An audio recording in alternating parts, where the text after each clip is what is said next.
for this one, and for probably the foreseeable future, we're using a different set.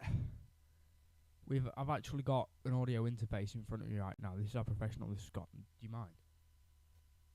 This is how professional this has got. But let's get straight into it. You don't want to hear me doing an intro because no one cares about an intro. But anyway, let's go. Manchester City, they are without Rodri for the rest of the season. But this is not what we're going to talk about. What we're going to talk about is what happens to City when Pep and Haaland leave. Pep has been at the club since 2016, and I really don't think I don't think he's going to be there another 5 years. What's your opinion on that?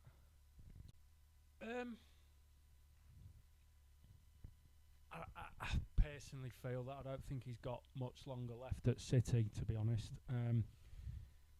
There's nothing really left for him to do, is there? What, Pep? No, there's nothing left to win. Yeah. I think they're probably going to win the league again this season. I think they're obviously going to do. Could be Arsenal, though. Could be Arsenal. I think City will do very well in the Champions League again. And it might get to a point with him where he thinks that he got just don't care anymore. Well, no, not care, but right, yeah. Thinks that he might need a new challenge. Don't know. I just get the feeling that he's not going to be around there for too much longer. Yeah. I think probably even he's a little bit bored of it and might just fancy doing something different. Right, my next point, Erling Haaland. With this one, a team like, if Real Madrid in the past have been known, I think this was even last season, they have been known to shoot for Haaland. So I think they tried to go after him last season, but obviously Man City rejected it, and the rumours were just sort of knocked on the head as soon as they were started. And if they make a serious offer for Haaland, if Real Madrid come back, make a serious offer, say they pay him 800 to 900,000 pounds / euros a week, in what world is he not taking that? I personally don't think Haaland is at Man City for the long haul. I don't. I think maybe this season and maybe next season, and I don't know what his contract situation is, to be honest. But I don't think that's going to be that he's going to be there much longer. Personally, yeah, same thoughts. I don't think he's going to be there for much longer. I think the plans for Haaland for Man City. We could be completely wrong. He could stay there.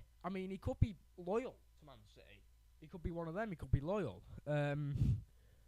He could stay there for another 2, 3, maybe 4 seasons. But I don't see that happening in this football world. I do not see that happening.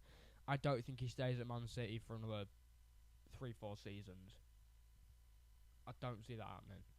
No, me neither, Ev, to be honest. And if he does, I've got to be honest, I'll be very shocked. Because obviously we've seen Man City are so dominant in this league. When was the last time they did lose a title? Was it against Liverpool? I think it was. I think that, it was. This will be, if they win it this season, is that 5 on the trot? Is it? I think it's 6. 5 or 6. So Liverpool won it in 2020. So I think this will be 5. It will be. This will be 5. Yeah. 24-25 season. So this will be 5 on the trot. Obviously unprecedented in English football. I think 4's unprecedented in English football. So record. Yeah. Yeah. He may get to that, and then Pep and decide I need to try and do something else. Be nice to see him go somewhere where he just hasn't got a blank checkbook. Yeah. Talking about Rodri now. Obviously, I started off with this episode saying that Rodri is out for the season, as we all know he is. And this could be. I saw someone. I think it was.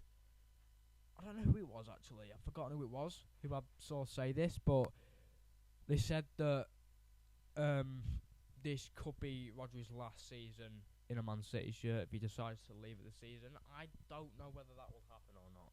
Like, I mean, he's one of the best midfielders in the world. Yeah, he is. Yeah. Without a doubt. He's probably. I don't know who tops that. But yeah, I think if a big team, I think even if Barcelona, someone like that, go for it, maybe even Atletico Madrid. I mean, we talk about Spanish teams. It could be even Bayern Munich. You know, your Bayern Munich's, maybe even a Juventus. I think he's played with them before. No, that was João Cancelo. But even if a Juventus or an AC Milan, Inter Milan, come knocking on the door, I mean, I don't know whether he's staying there because of the money, whether it's because he gets trophies more or less every season. I don't know the deal with that one. So we could be waiting a very long time to see Rodri leave Man City. I don't know. Like, it's all up for speculation whether these three will leave in the next 2 years. I, in my opinion, can't see either Pep and Haaland staying there for another 2 years. And, like, now, the aftermath of if that happens, I don't think. I mean, obviously, Liverpool have had a transition period this season with obviously Arne Slot coming into the club, and that hasn't really affected us as much as I thought it would, if I'm really honest. But what happens to City if Pep and Haaland leave in the next year or so? Well, I think they'll always be able to get replacement players. Yeah. I think with the resources they've got and the money that they've got behind them, that any managers that they get in is onto a winner managing them, really. So obviously it's going to be a big task for Man City to have to replace Pep Guardiola. I think it's probably less of a big thing to replace Haaland, although he's a top goal scorer. There's no question about it. But, you know, they had Aguero, who you thought was irreplaceable. He went to Barca, didn't he? He did. Sadly, only stayed there for a couple they've of months. had all these players over sort of the time that Pep Guardiola's been there, and that you think some of them worked out. He's gone, and they just keep replacing them and keep finding these players. I'll say finding them,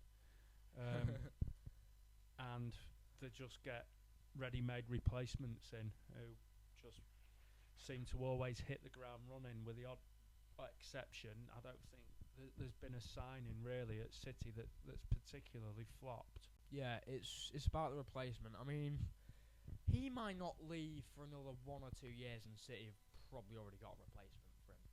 They probably get Zidane in. I'm sure they've got people that they've got in mind. Gareth Southgate. I don't think Gareth Southgate would end up at Man City. I'm pretty sure, in my mind, that Gareth Southgate's going to be ending up at Man United. I think probably another couple of bad results for Man United, and I think that'll be Ten Hag done. Yeah, I mean, we never know with Man United. But going back to Man City, I'm sure that these clubs are often looking at what the possible options are. Yeah. When they know that, or they think that the manager's time might be coming to an end. Yeah, I do think time is of the essence for Erik Ten Hag. And as you said there, if he drops another couple of results, I think the time is up for him. I can't believe it's not up already. I mean, they scammed a 3-3 draw out of Porto in the Europa League, scammed a 1-1 draw at home to 20. They got battered to Spurs. I don't know how he's not out of a job already. No, but, you know, we've seen that clubs who have knee-jerk reactions to sacking managers before, and it's not always the solution. I think there's something wrong at Man United in the culture of the club at the moment. They've had some top managers in there who haven't really been able to turn it round, to do anything sustained really. That, you know, they have the odd spell here and there. They've won the odd trophy here and there. Not the big trophies, not the Premier League, not the Champions League. And then I don't know. There's something wrong at Man United. There is without a doubt something wrong there.